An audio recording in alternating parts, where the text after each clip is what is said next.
Allô, me voici, j'arrive avec une proposition de bricolage que tu pourrais faire suite à l'histoire de notre petit ami canard qui avait perdu sa plume.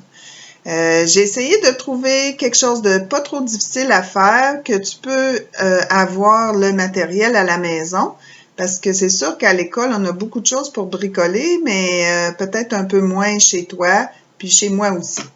Je vais avoir envoyé avec le vidéo un dessin de notre fameux petit canard distrait qui avait perdu sa plume.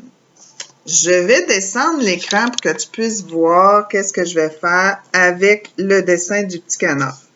Donc, j'ai pensé pour commencer que tu pourrais utiliser tes crayons feutres pour dessiner ce petit canard-là. Si jamais tu dépasses, c'est pas grave parce que plus tard, tu vas pouvoir toi-même le découper ou demander l'aide d'un adulte pour découper ton petit canard.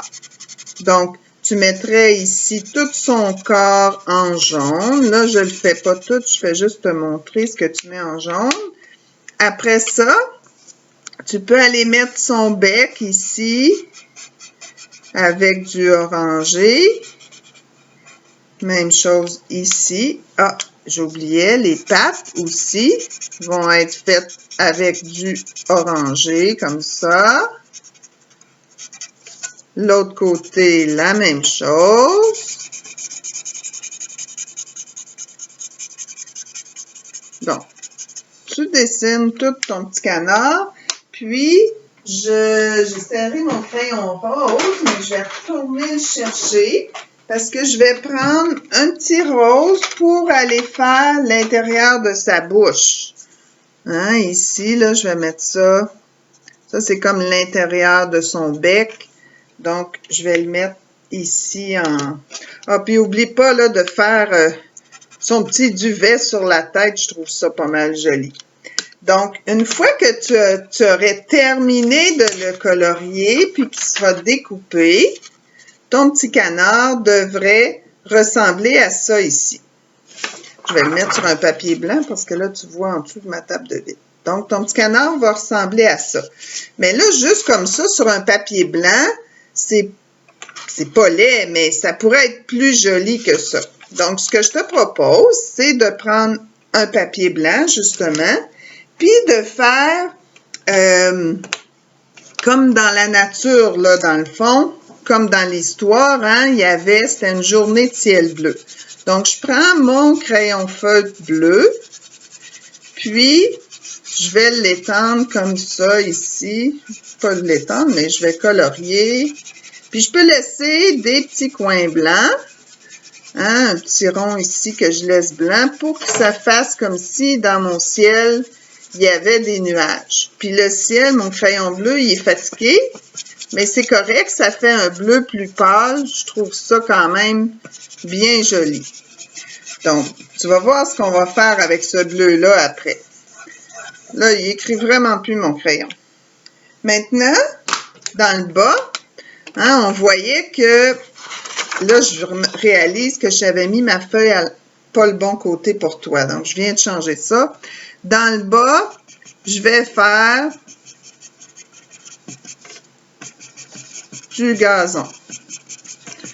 Puis, pour faire mon gazon, je fais juste comme ça avec le vert, partout, partout, partout, partout, des petits traits de crayon comme ça. Un peu partout. Fait que toi, tu pourras faire la même chose que ça. Puis, je vais te montrer après qu'est-ce que j'ai fait. Ben, je vais te le montrer ici, même si j'ai pas fini.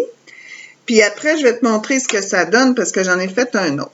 Quand tu auras fini ça, tu peux prendre, moi j'ai pris une vieille bouteille là avec quelque chose pour asperger. Puis j'ai mis juste de l'eau dedans. Puis là, j'envoie comme ça de l'eau sur ma couleur. Puis on voit que la couleur, elle devient délavée. Tu peux même, si tu veux, l'étendre avec tes doigts. Ça va être comme si tu avais eu de la peinture. Mais en réalité, tu n'en avais pas de peinture, mais Ça va faire un peu comme de la peinture. Puis, tu peux faire la même chose avec ton gazon. Comme ça.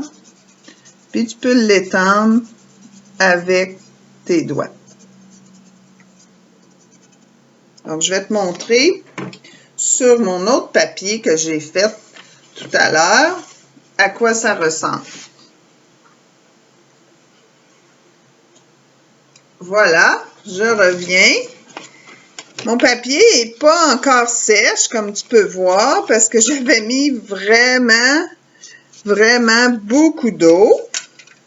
Alors, si tu veux, tu peux être patient puis attendre que ça sèche ou demander l'aide d'un adulte pour utiliser le séchoir à cheveux. Puis tu vas voir, c'est amusant avec le séchoir à cheveux. On voit la couleur se promener. Ça va faire un peu de bruit, je m'en excuse, mais je vais te montrer. Ça va mieux si je l'ouvre. Bon. Mon séchoir à cheveux. Ah, le voilà. Alors, regarde, on voit la couleur qui se promène un petit peu comme ça sur mon papier. En même temps que je le fais sécher. Mais comme je sais qu'il y en a d'entre vous qui n'aiment pas beaucoup les bruits, je te dis que tu peux aussi le laisser sécher. Puis une fois que tu as terminé ça, là, tu trouves ton petit canard, puis le mien, il est volé au vent. Pas juste les plumes qui volent au vent, mais aussi le... Ah, le voici, mon petit canard. Et après, tu vas pouvoir aller coller ton petit canard comme ça sur ton papier. Puis ça va faire, ça va te rappeler l'histoire. Puis même ce qui pourrait être joli, c'est si tu avais une petite plume jaune, tu pourrais la coller pour montrer la petite plume de notre ami qui s'est envolé. Voici le bricolage que je te proposais aujourd'hui. Donc, tu as besoin du papier, du dessin que je t'ai envoyé, des crayons de feutre, une bouteille avec de l'eau pour asperger, puis un petit peu de colle pour aller coller ton canard. J'espère que tu vas t'amuser à faire ce bricolage-là. Je te reviens dans 2 jours avec une histoire puis une autre activité que tu pourras faire. Au revoir!